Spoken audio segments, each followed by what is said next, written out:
Welcome back to Inspire Talks by RK. Listen closely, because this story might change your mood, your mindset, maybe even your path.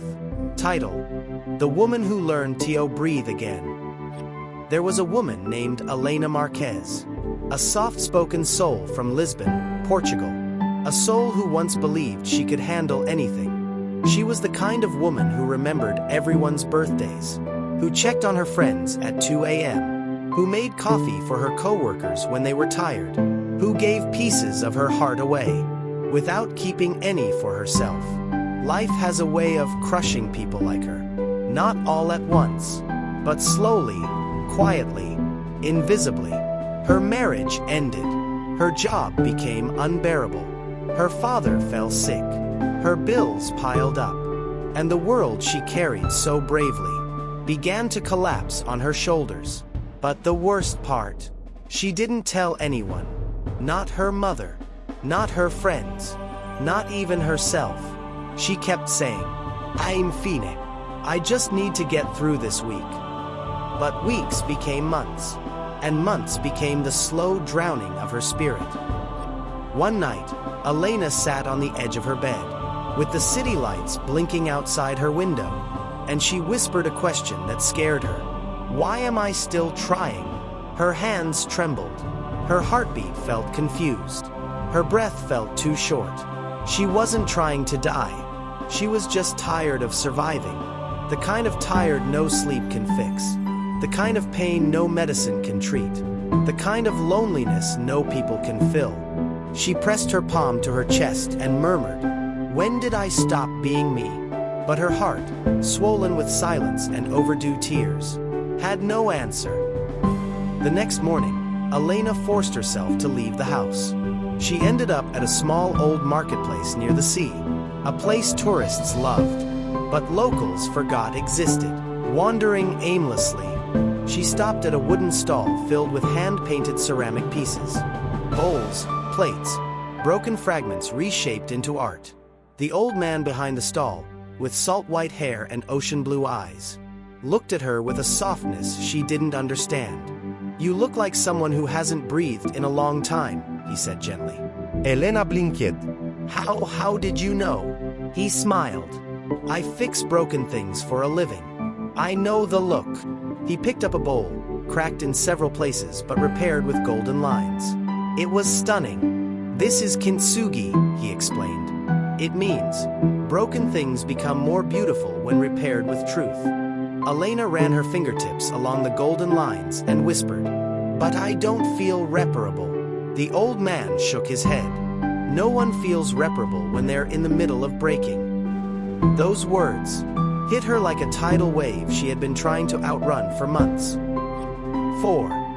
The stranger who saw her truth.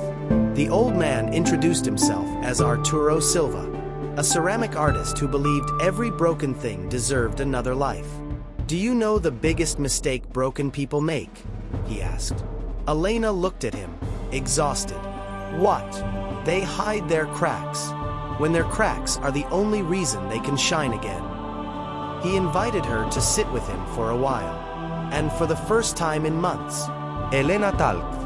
she talked about her divorce, her job, her father's illness, her loneliness, her fears, her guilt for not being strong enough, her pain for being too strong for too long. Arturo listened quietly, not interrupting, not judging, not solving. Sometimes people don't need solutions. They just need someone who sees them. When she finished, he simply said, "You haven't lost yourself, Elena. You are just tired, and tired souls deserve rest, not shame." Something inside her cracked, but this time, it didn't hurt. It healed. Elena began visiting the marketplace every Sunday, not because she needed anything, but because she needed someone who reminded her that broken didn't mean finished. Arturo taught her the art of repairing ceramics, but unknowingly, he was teaching her how to repair herself.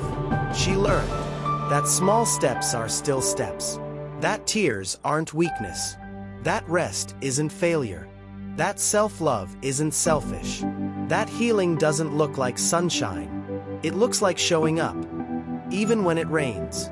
She started taking morning walks again, started eating real meals, started writing in her journal, started calling her mother more often, started breathing, slowly, intentionally, not perfectly, but honestly. Months passed. One morning, Elena walked to the shoreline, the place she always avoided because the waves reminded her of her own chaos. But that day, the water looked peaceful. She stood with the wind in her hair and whispered to the sea, "I'm still here," not as a confession, not as a cry, but as a victory. She had survived her own silence. She had carried herself through storms she never named. She had walked through fire the world never saw. And she was still standing. Maybe shaky, maybe scarred, but alive, and learning to love life again. Elena returned to the marketplace and gifted Arturo a small ceramic heart, cracked, repaired, shining with gold. "It reminds me of you," she said. He shook his head. "No, Elena, it is you." She smiled for the first time in years. A real smile. A smile that said, "I am not broken anymore. I am becoming." Moral of the story: you don't need to be strong all the time. You don't need to pretend you're okay. You don't need to hide your cracks. Your pain is not your shame. It's your proof that you didn't give up. And the moment you choose to heal, your life begins again. OUTRO, as you prefer for Inspire Talks. If this story touched your heart, then let your finger do one small thing. Hit that like button. And if you want to walk with me in more such journeys, then subscribe. Our next story might just find you before you find it. Thanks for watching. Love you. Bye-bye. ****